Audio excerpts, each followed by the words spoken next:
Ya, privasi, cuci tangan, jangan lupa 6 langkah. Ya, kemudian pakai handscoon dan posisikan pasiennya. Ya. Hal pertama yang harus dilakukan kalau untuk neurologi adalah pemeriksaan GCS. Nah, ini ada yang terbaru untuk pemeriksaan GCS, ya. Tetapi basicnya sama. Dalam GCS atau Glasgow Coma Scale, Glasgow Coma Scale itu untuk mengecek apa sih? Kesadaran. Ya, kesadaran itu ada secara kuantitatif dan kualitatif. Kuantitatif nanti kita hitung berapa skornya kan. Kualitatif dia jenisnya apa? Apakah kompos mentis atau sadar penuh? Apakah somnoles? Apakah apatis? Apakah letargi dan lain-lain? Ya. Gitu. Nah, kita perlu kaji dari komponen apa saja? Apa aja yang kita kaji di GCS? Mata, motorik, terus verbal. Oke, di A itu semuanya ada berapa total skornya? 4. M 6. V 5. Itunya masih tetap sama ya dengan yang lama. Ya, yang berbeda adalah nanti di M, di motoriknya itu ada komponen yang berbeda di poin nomor 4 dan 4, 3 dan 2 itu yang berbeda ya. Oke. Mulai dengan kita mengecek kesadaran pasien dari AI dulu, dia buka mata spontan atau enggak sih gitu ya. Pas kita ketemu pasien, pada saat pasien aware dengan kita, dia langsung buka mata tanpa stimulus apa-apa, artinya dia membuka mata dengan skor. Berarti skornya berapa? 4. Oke, kalau misalnya kita datang dia masih tidak berespon, kita turunkan lagi kan berarti levelnya ke yang 3 ya. 3 itu berarti Suara. apa? Diajak Dengan bicara. rangsangan Suara. Gimana caranya? Diajak bicara sih pasti. Diajak bicara gimana? Panggil Panggil nama, sebutin tanggal lahir. Pak, Mas, Bu, ya, gitu Pak, Bu, jangan Kayak mau. Mas ya, kayak bangunin apa itu yang pasangannya, ya. Oke, dipanggil bapaknya, ya kita tepuk punggungnya, ya, atau pundaknya. Pada saat pasien langsung buka mata, pada saat kita panggil berarti dia E-nya berapa? 3. Nah, kalau 2 Nyeri. panggil dia nggak nyaut juga, maka kita kasih stimulus nyeri. Nah, ini lokasi mencubit atau lokasi kita memberikan rangsangan nyerinya yang dia berbeda. Kalau dulu kita ngeceknya adalah di sternum. Nah, sekarang sudah tidak digunakan karena khawatir menimbulkan cedera. Ya, kita yang sekarang adalah kita ngeceknya ya ini di suboccipital sini ya, occipital ini suboccipital ya, atau di sini nih subclavicular ya, sini tercubit sini Sama jari ya. sama satu lagi jari ya, ini ya, itu ya, suboccipital, subclavicular sama di jari ya. Jadi kita tekan dengan menggunakan ballpoint atau alat yang ada yang kita punya ya.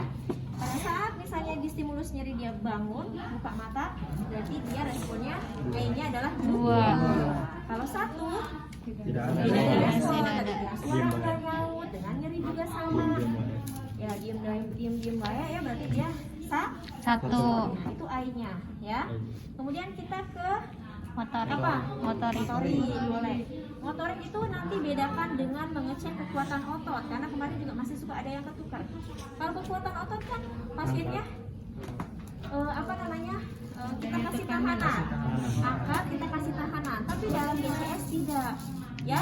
Kita memang instruksikan, misalnya Pak coba angkat tangan kanannya, yang jelas instruksinya. Coba angkat tangannya Pak. Oke, turunkan lagi. Nah, kalau misalnya bisa melakukan sesuai perintah berarti M-nya berapa? 6. Nah, sekarang 5. M5. Melokalisir nyeri. Caranya gimana? Tadi dengan 3 itu. 3 cara, tetapi untuk motorik nih catatan ya. Untuk motorik merangsang nyerinya tidak di bagian jari, jadi hanya dilakukan dengan 2 lokasi. Kalau tidak suboccipital, subclavicular, suboccipital. Ya, misalnya setelah kita ginikan, pasiennya langsung ya melokalisir seperti memproteksi, jangan sentuh gitu ya. Nah itu berarti M-nya 5. Ya, itu 5, melokalisir nyeri berarti ya. Dia mencoba untuk memproteksi terhadap rangsang nyeri yang kita berikan. Sekarang 4. Fleksi normal. Normal. Nah, fleksi Fleksi cepat. Fleksi Menarik Fleksi anggota. apa? Normal. Fleksi normal. Ya, bukan fleksi cepat. Fleksi normal itu gimana? Menarik. Kasih rangsangan begini, nanti pasiennya langsung gini.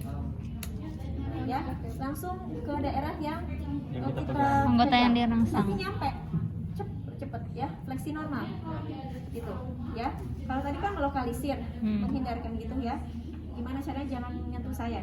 Kalau ini dia gini, set, ya ini fleksi normal, itu berarti skornya 4. Kemudian 3, sama kita kasih rangsangan juga di sini atau di sini.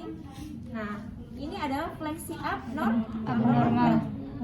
cuma setengahnya dan dia lambat. Udah bukan abduksi lagi sekarang yang barunya ya. Abnormal. Kalau tadi fleksi normal yang 4, kalau yang berapa? Kalau yang 3 adalah fleksi abnormal. Ya, itu bedanya.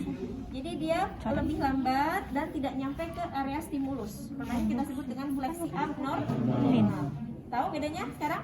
Kalau fleksi normal dia sampai ke area stimulus ya. Kalau stimulusnya di sini ya sampai sini. Kalau stimulusnya di isi kita berarti dia nyampe ke sini ya. Nah, kalau fleksi abnormal dia belum nyampe ke atas yang belum nyampe sampai ke stimulus. Gerakannya lebih lambat. Nah, itu berarti fleksi abnormal. Ya.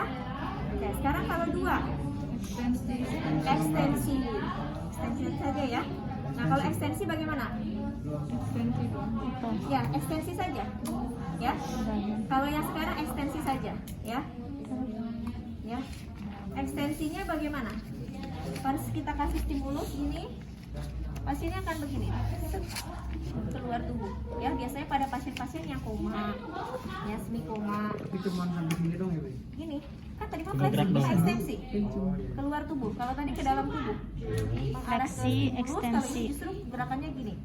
Ya, saya pernah menemukan pasien-pasien ditulis begitu.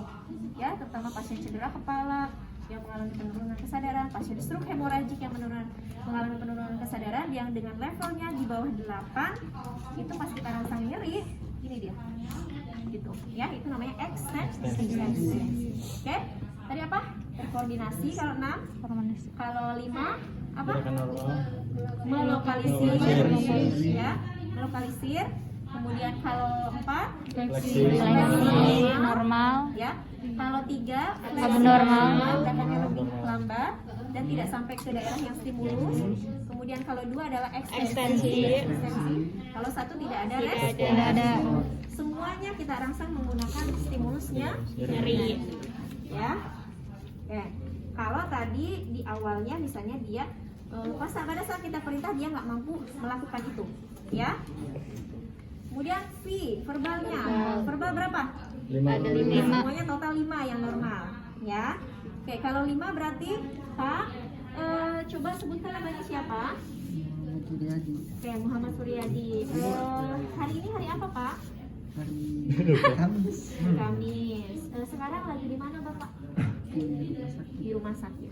Jawabnya tepat, dia nggak bilang di mall atau di pasar kan? Semuanya betul, Muhammad Suryadi. Orientasi Berarti baik. orientasinya baik. Ya, sesuai dengan apa yang ditanyakan. Tanyakan. Berarti verbalnya 5. Sekarang kalau 4 kayak gimana? Mengacau. Mengacau tuh gimana? Kalau ditanya ini jawabnya ini. Nah, bukan mengacau, tetapi bingung. Bingung. Atau disorientasi. Ya, bingung atau disorientasi. Artinya ditanya apa? Misalnya, Pak ini pagi apa siang? Malam, padahal siang. Dia bingung. Bingungnya bisa bingung waktu, bisa bingung tempat, bisa bingung namanya sendiri, ya bisa bingung orang, ya jadi disorientasi. Keluar kata-kata, ya keluar suaranya tetapi tidak sesuai. Itu berarti verbalnya berapa? 4. Oke, sekarang 3.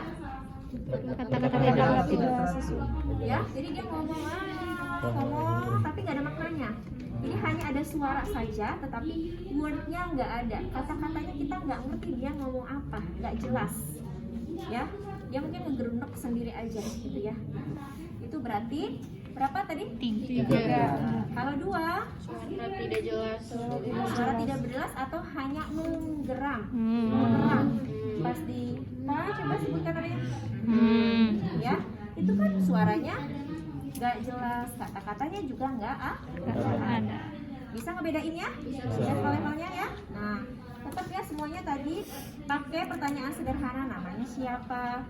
Kalau di contoh ada video di situ yang saya share, ditanyakan bulan, ya, nama, bulan, tempat tanggal, tempat lahir, ya, atau anggota keluarga itu boleh ditanyakan pakai pertanyaan-pertanyaan sederhana, ya.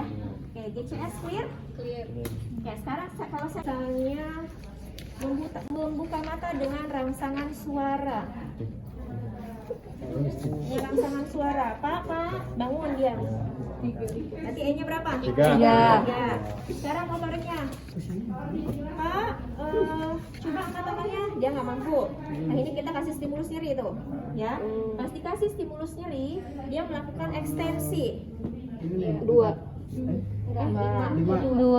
Melakukan ekstensi. Dua.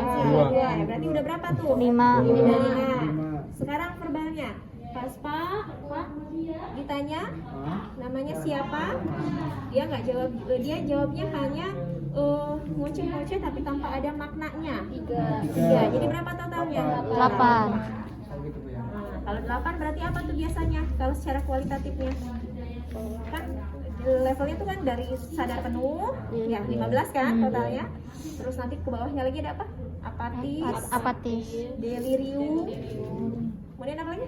Somnolen, semi koma atau sopor, baru koma. Kalau di bawah 8 biasanya dia Apatis. kalau di bawah 8 dia Apatis. koma. Ya, kalau masih di atas 8 sampai 10 biasanya dia semi Koma. Kalau 9 sampai 13 itu biasanya somnolen. Di atas 13 delirium. Ya. 13 sampai 14 biasanya dia ke arah apatis. Apatis itu gimana sih? Dia kasih bangunin melek tapi dia nggak sadar dengan sekitarnya, ya. Paham? Ya, nanti sampai disebutkan begitu, ya. Jadi hitaman sampai sini nih, hitamannya, ya. Bukan mata panda loh, ya. Rakun, beda. Rakun sama panda itu beda. Beda. Kalau panda itu kan dia hitamnya cuma sini. Kalau rakun Menyeluruh. dia segini hitamnya, ya. Oh, apa namanya? Karena ada cedera kepala, ada benturan, ya. Itu. Ya, adanya peningkatan tekanan dinamis karena benturan. Kemudian ada hematom, ada perdarahan di bagian telinga, hidung, mulut, itu inspeksi saja, ya. Bagian daerah ke kepala. Lanjut ke nervus dari 1 sampai 12. Oke, nervus 1. Olfaktory itu Penciuman. boleh menggunakan, jangan kasih tahu dulu pasien kita mau kasih apa, ya. Tutup Misalnya tutup mata. mata, hidungnya tutup 1. Ini wangi apa? Ini wangi apa? Ya, ini wangi apa? Coba disebutkan. Ya, pasien mampu menyebutkan atau Tidak. Itu nervus 1. Nervus 2 optikus. Optikus itu ada lapang pandang, refleks pupil, dan ketajaman penglihatan. Ya. Oke. Refleks pupil dulu. Ya. Oke, Pak boleh lihat ke depan. Ini refleks pupil ya, mengecil pada saat dikasih cahaya. Ya, dia kembali lagi pada saat hindarkan cahaya. Ini bisa pemeriksaan secara langsung satu-satu atau secara tidak langsung. Ininya begini, nanti di sebelah sananya ikut mengecil. Ya. Oke, itu refleks pupil. Ya. Kemudian lapang pandang. Ya, sekarang saya punya 2 benda nih ya Pak. Yang satu adalah berwarna biru, satu ini berwarna silver. Bapak fokus pandangan ke benda yang berwarna biru ini, ya. Jangan lirik-lirik. Nah, untuk yang benda yang berwarna silver ini nanti akan bergerak ke samping kanan maupun samping kiri. Bapak sampaikan ke saya kalau tidak terlihat lagi, ya. Tapi Bapak pandangan tetap di depan, ke depan sini. Bapak bisa paham? Oke, pandangan lihat sini, lihat sini. Masih terlihat benda yang sampingnya? Masih terlihat tidak? Masih terlihat ya? Ya. Oke, begitupun yang sebelah sini ya. Masih terlihat? Masih terlihat? Masih terlihat? Nah, ya, gampang kan? Pandang. Ya. Kemudian ketajaman penglihatan bisa menggunakan kalau kita pakai ID card, ya. Atau bisa menggunakan snell. Jarak kurang lebih 5 meter ya, 3 sampai 5 meter. Ya. Coba sebutkan Pak ini. Ini? Ini? Hah? R ya. Sampai ke bawah. Untuk mengecek visusnya ya. Ketajaman penglihatannya sampai mana? Kalau misalnya bisa menyebutkan semua berarti masih oke. Ketajaman penglihatan. Oke. Kemudian lanjut ke nervus 3, 4 dan 6. Oculomotorius, trochlearis dan abducens. Ya. Apa aja di situ? Semuanya terangkum yaitu pergerakan bola Mata. Ya. Pergerakan bola mata Pak. Ini saya punya benda, Bapak ikuti gerakan benda ini tapi hanya matanya saja. Wajahnya tetap diam, ya. Oke. Maksimal ya, Pak. Oke. Ini. Ke sini, Pak. Wajahnya tetap diam, matanya saja yang bergerak. Oke, ya, itu pergerakan bola Mata. atas, bawah, samping kanan, kiri dan ke segala arah, ya. Oke, apa lagi? Beneran nggak ada konjungtiva di sini. Ya, nervus ke 7 yaitu facialis. Nah, di facialis ini kita ngecek apa saja? Simetrisitas, ya. Kemudian ada mencong apa enggak, ya, simetrisitas wajah, ada mencong enggak, sensasinya, ya, di area sekitar wajah, dan juga adalah pengecap, ya, pengecap itu dibagi 2 area, teman-teman, silakan catat. Yang di facialis itu adalah 2/3 pengecap bagian depan, ya, lidah bagian anterior. Pengecap atau lidah bagian depan merasakan manis asin, ya, itu di facialis tuh, nervus tuh 7, ya. Oke, sudah. Oke, kemudian 1/3-nya lagi bagian lidah bagian posterior atau belakang adalah merasakan apa kalau belakang? Pahit. Pahit itu ada di nervus 9 dan 10, glosopharyngeus dan vagus, ya. Jadi tadi 2/3-nya ada di facialis, 1/3-nya ada di nervus 9 dan 10. Berarti nanti di facialis kita ngecek juga pengecapan gitu, ya. Dan pertama kita ngecek ini dulu, sok buka dulu maskernya. Ya, coba Bapak tersenyum. Tersenyum. Nah, lihat ini simetris tidak. Ada mencong atau enggak? Ya bukan berarti pas ini suruh mencong-mencongin wajah, tidak, ya. Tapi pada saat tersenyum dia simetris enggak? Atau ada tertarik satu sisi atau kita sebut dengan mencong tadi, ya? Tertarik satu sisi atau enggak? Kemudian coba mengerutkan dahi, ngerutin dahi. Kayak orang banyak hutang ya. Ngerutin dahi. Oke, memejamkan mata Pak. Coba pejamkan matanya yang kuat. Pejamkan mata, tutup matanya merhatiin dulu. Belum makan Ya. sih. Fokus iya kayaknya ini ya. Oke, pejamkan mata. Oke, buka lagi matanya. Oke, sekarang menggembungkan pipi. Nah, sama enggak kanan kirinya, ya. Kemudian apa lagi? Udah ya? Udah. Tersenyum, membuka pipi, mengerutkan dahi, menutup dan membuka mata. Termasuk sensasi sensori yang ada di otot wajah sini. Ya, terasa enggak? Terasa enggak? Pas ini suruh tutup mata. Ya, terasa tidak? Terasa tidak? Terasa tidak? Ya, dia otot-otot senternya dia sensasinya masih oke atau tidak? Dan yang terakhir adalah tadi sensasi pengecapan. Karena tadi asin dan manis, kita jangan kasih yang pahit lah, ya. Ya, ini masih pura-pura saya nggak akan kasih ya. Ya, boleh julurkan lidahnya, Semuanya nih. ya, gitu, ya. Bapaknya suruh pejamkan mata dan tebak itu rasa apa Pak? Pahit, Orang buat garam. berarti ya. Orang kasih nama garam nih. Garam. Kayaknya beneran deh dia. ya itu ya. Jadi otot Belum masseter tadi fokus. sensasinya, kemudian kemampuan ototnya, dan juga Iya. pengecapan. Nervus ke 7, sekarang nervus ke berapa? 8. 5 dan ke 7 itu ya. Iya yang tadi. Sekarang nervus 8 adalah vestibulocochlearis. Ada vestibularis dan cochlearis. Kita ngecek keseimbangan dan fungsi Pendengaran. pendengaran. Fungsi pendengaran dulu deh. Bagaimana cara kita ngeceknya? Menggunakan jarum jam, detik jam. Pakai detik jam boleh ya. Petikan Tak dekat sama tangan. telinganya. Atau pakai rambut pasiennya kalau rambutnya Panjang. ya. Atau detik jam tadi. Atau pada saat sebetulnya pasiennya mampu menjawab pertanyaan kita dengan baik, berarti fungsi pendengarannya Baik. baik. Tapi tetap kita validasi dengan menggunakan 2 tes, Rine dan Weber. Weber. Sekarang swabah udah jarang dipakai, ya. Gitu. Rine dan Weber.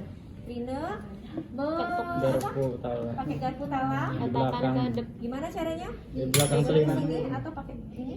Telinga depan dan Ya, belakang. dari Belakang tulang dulu dulu. boleh agak nyerang sana. Belakang. Nah, sini ke tulang ya.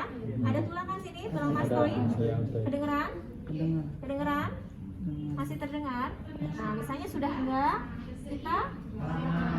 kita tempelkan di sini di udara, ya. Nah, kalau misalnya hantaran di udara ini, yang di sini ternyata lebih lama tuh terdengarnya dibandingkan yang di tulang, itu berarti pasiennya normal fungsi pendengarannya, ya.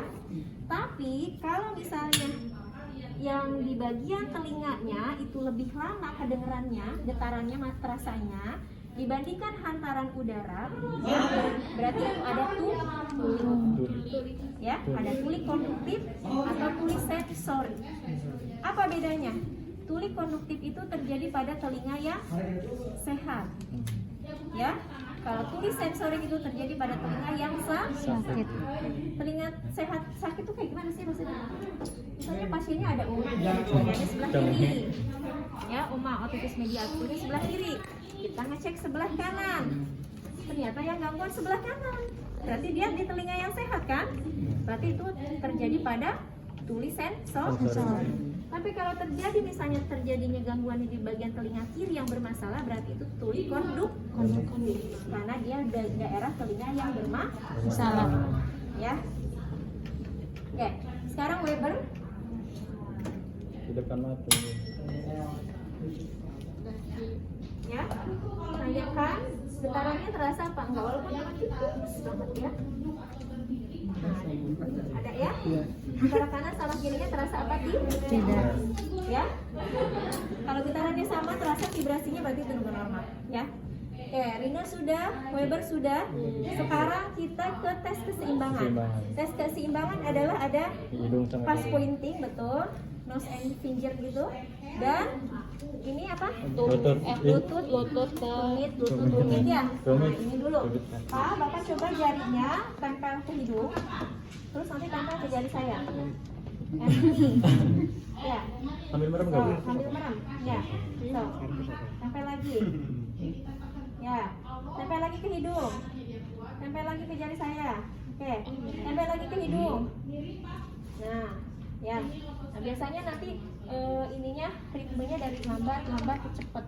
Ya, gitu. Kalau gangguan biasanya dia ya, atau dia agak rigid. Ya, nggak nyampe atau susah untuk bisa nempel ke jari kita, ya, gitu. Oke, kemudian yang bagian kakinya, coba ini bagian tumitnya Ke ekstremitas. ke sini. Nah, telusur sampai ke bawah. Nah, gitu ya. Gerakannya simetris nggak, lurus nggak? Nah, kalau kayak gini berarti dia tidak ada gangguan keseimbangan. Tapi kalau misalnya pas diginiin kayak kaku, terus dia nggak bisa itu nyimpang, nah berarti itu ada defisit neurologis, ada gangguan keseimbangan. Satu lagi, kalau pasiennya bisa berdiri, maka kita berdirikan. Yuk berdiri. Sini, hadap sana. Oke, kakinya ditapatkan, hadap sana, matanya tertutup. Oke, matanya tertutup. Nah, kalau ada gangguan keseimbangan misalnya dia ini namanya tes Romberg ya. Tes Romberg, kalau dia misalnya agak oleng, berarti dia ada gangguan mesin. Tapi kalau dia tetap paten begini, nggak ada gangguan, berarti itu masih normal. So, tidur lagi, lanjut. Itu nervus 8 ya. Sekarang nervus 9 dan 10, glossopharyngeus dan vagus. Ya, apa aja yang kita cek? Suruh Suruh nalan. nalan, buka mulut, dan ngecek tadi sensasi pengucapan bagian sepertiganya tadi ya, Pahit. yaitu bagian pahit. Pahit. Oke, Bapak coba nelan.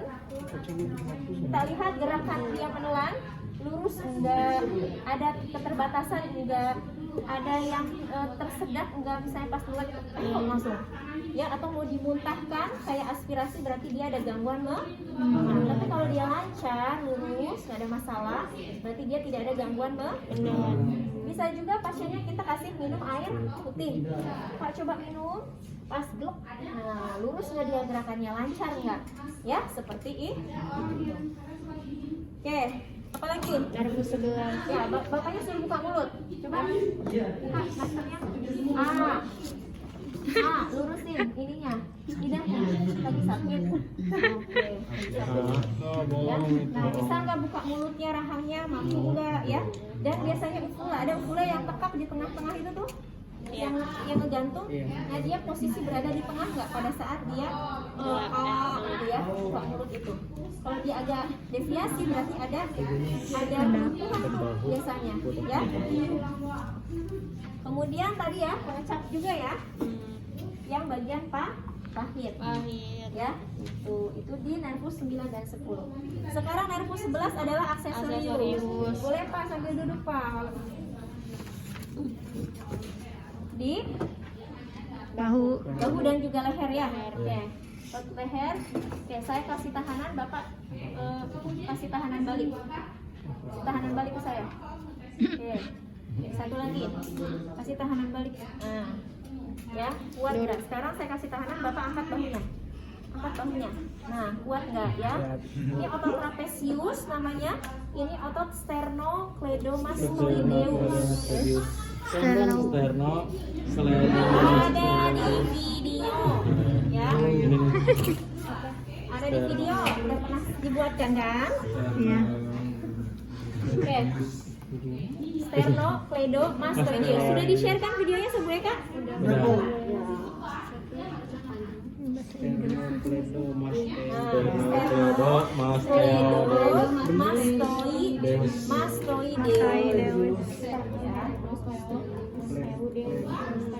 Oke, sekarang yang terakhir adalah hipoglossus ya, nervus 12.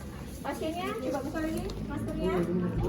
Suruh julurin lidahnya ke depan dengan cepat, tarik lagi ke belakang. Nah, bisa cepat ya. Lurus enggak? Ya, berarti masih normal. Ada yang pasien misalnya pas dilururin lidah kayak gini. Ya, nyimpang dia ke samping kanan atau kiri. Nah, berarti itu mengalami lesi unilateral. Biasanya pada pasien-pasien stroke ya. Jadi dia nggak lurus, atau dia bahkan nggak bisa menjulurin lidahnya, ya. Oke, kemudian coba di Dorong ke pipi. dorong pipinya pakai lidah. Oke, sebelah kanannya. Oke, lipat lidahnya, bisa nggak lipat? Nah, masih mampu ya. Oke, bisa?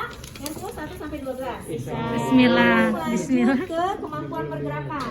Oke, kalau tadi kan pasti suruh angkat tangan di GCS ya.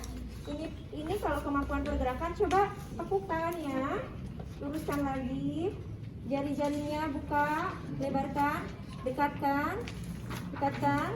Ini namanya aduksi, ini namanya abduksi. Ya, ini fleksi, ini ekstensi. Ya, oke, kakinya juga Pak, coba tekuk, luruskan. Ininya seperti menapak gas, injak gas. Nah, mampu enggak? Ya, seperti itu menggerakkan kaki dan tangannya. Itu nomor berapa itu? 19 ya? Iya. Kemudian ada luka apa enggak? Nah, ini ingat ya, untuk yang pemeriksaan ekstremitas sebetulnya gampang teman-teman ngapalinya. Ekstremitas atas dan bawah, ngecek apa aja? Pergerakan ekstremitas. Ada luka atau tidak? Kekuatan otot. Ya. inspeksi adanya spark, ya pokoknya ada tanda-tanda luka aja ya. Kemudian ada titik, kaji titik dermatom. titik-titik Dermatom. dermatom atas dan Bawah. dan terakhir adalah Vibrasi. atas dan bawah. Itu pokoknya istilahnya satu paket ekstremitas atas dan bawah Getaran. ya. Jangan, jadi supaya nggak lupa. Tadi kemampuan pergerakan sudah, ada luka atau enggak ya di daerah ekstremitas, termasuk ada scar ya, ada bekas luka operasi dan lain-lain ya. Kekuatan otot gimana pasiennya? Angkat tangannya coba, kita kasih tahanan. Kalau pasiennya mampu mengangkat menahan tanpa jatuh, berarti berapa kekuatan ototnya? 5 ya. Kalau pasien mengangkat kemudian dikasih tahanan langsung jatuh, 4. kalau pasien mengangkat langsung jatuh, 3. berarti tidak mampu menahan gaya Gravitasi. berarti 3 ya. Kalau 2 hanya mampu Jari. Tidak mampu mengangkat tapi bergeser. hanya mampu bergeser saja ya. 1 Tidak bisa bergeser tapi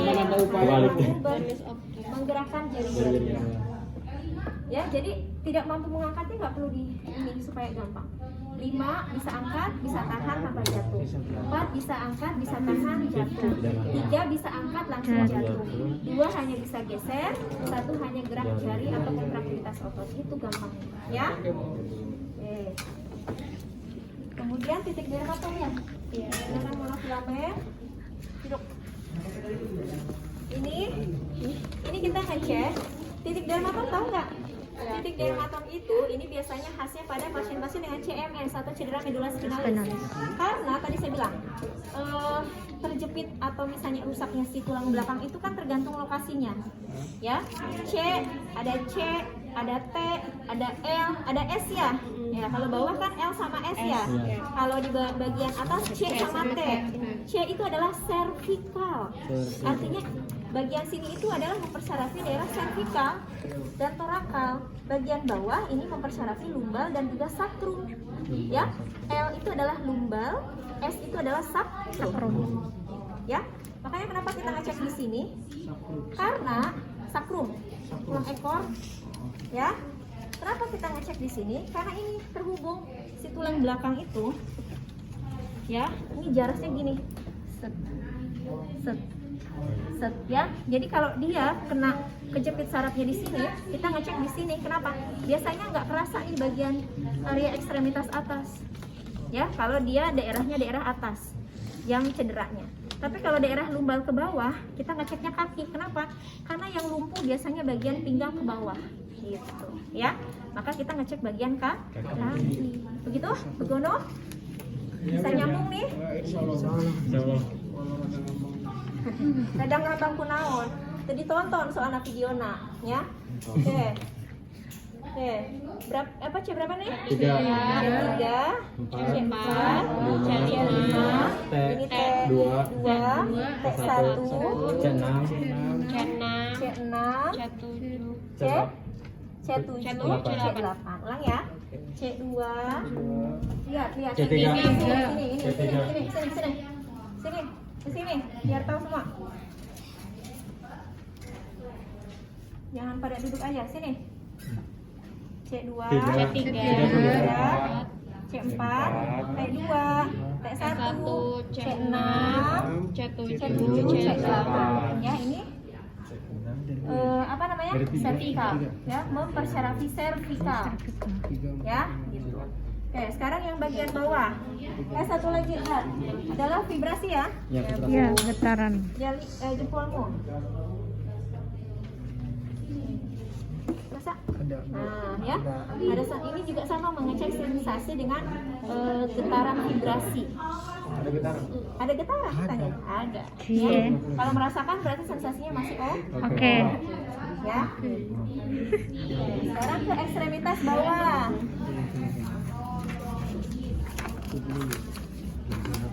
Ya, sama ekstremitas bawah juga tadi sama. Ngegerakin kakinya, ngecek kekuatan ototnya. Ya, ada luka apa enggak? Ya, termasuk titik-titik dermatom. Tuliskan.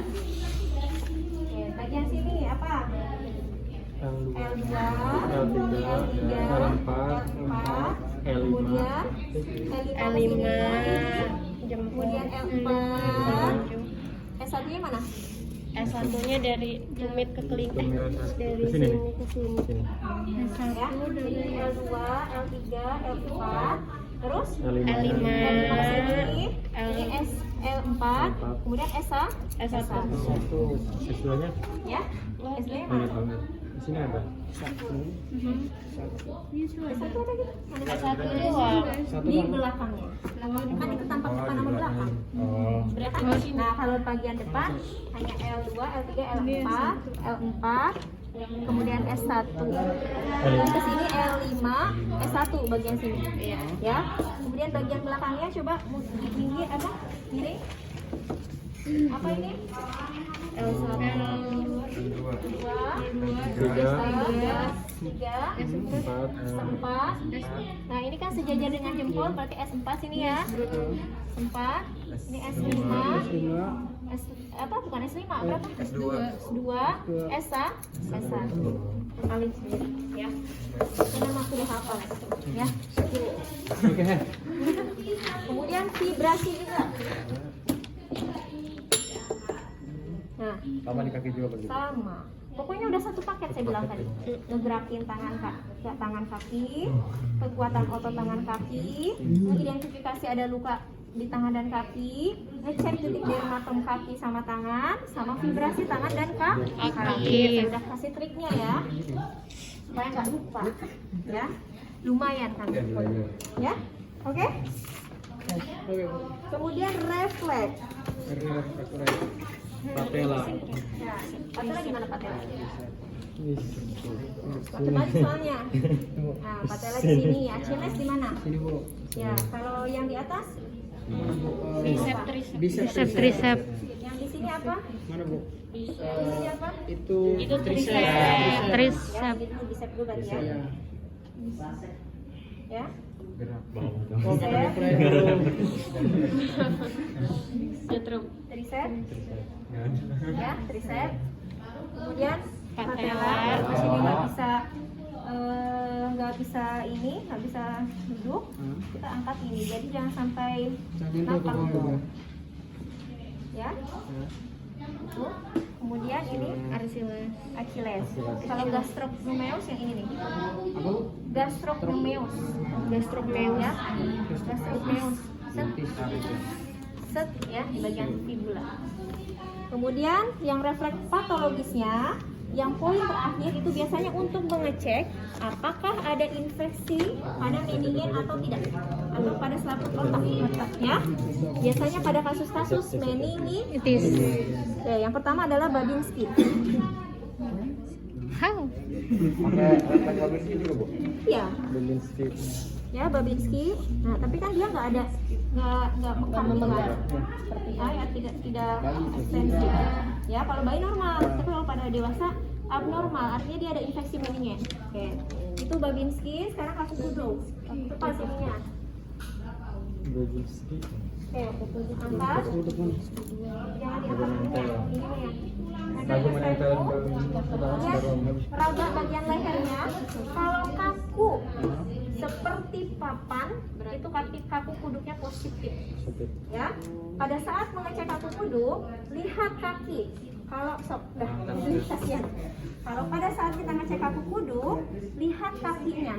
Kalau ini kan nggak ngangkat ya. Nah, kalau dia ngangkat gini langsung fleksi dua-duanya, dua-duanya berarti itu Brudzinski satunya positif. Jadi kaku kuduk dengan Brudzinski satu bisa dilakukan bersama. Paham? Oke. Jadi Brudzinski satu itu tidak dicek secara terpisah gitu istilahnya ya. Sama kaku kuduk sepaketnya. Satu paket Kita ngecek kaku kuduk sekalian. sambil lihat bagian kakinya dua-duanya. Kalau dia fleksi spontan, dan kita fleksikan, dia langsung narik ke arah tubuh secara spontan. Dua-duanya berarti itu Brudzinski satunya positif.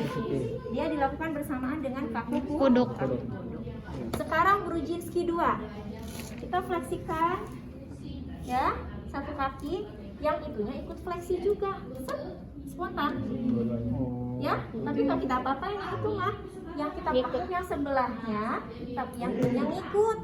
Nah, berarti itu Brudzinski 2-nya positif. Positif. Ya. Sekarang Kernik sama Lasek. Bedanya dari sudutnya ya. Kalau yang 60 atau 90 yang mana? Lasek. Lasek. Kalau lasek kita fleksikan sebelum kita bentuk sudut 90 atau 60 atau 90 dia udah kesakitan. Berarti itu positif. Positif. Kalau Kernik kita posisikan ini 180 180. posisikan 130 sekitar segini dia sudah sakit gitu ya, kesakitan atau dianya kaku, berarti itu positif lasek. Semuanya yang kita periksa itu harusnya negatif pada orang Dewasa. kecuali refleks fisiologis kayak tadi apa? Bicep, tricep. patella Achilles itu pasti ada ya dikit. Paham? Jadi yang terakhir itu untuk mengecek kalau misalnya pada pasien-pasien yang mengalami infeksi di meningit.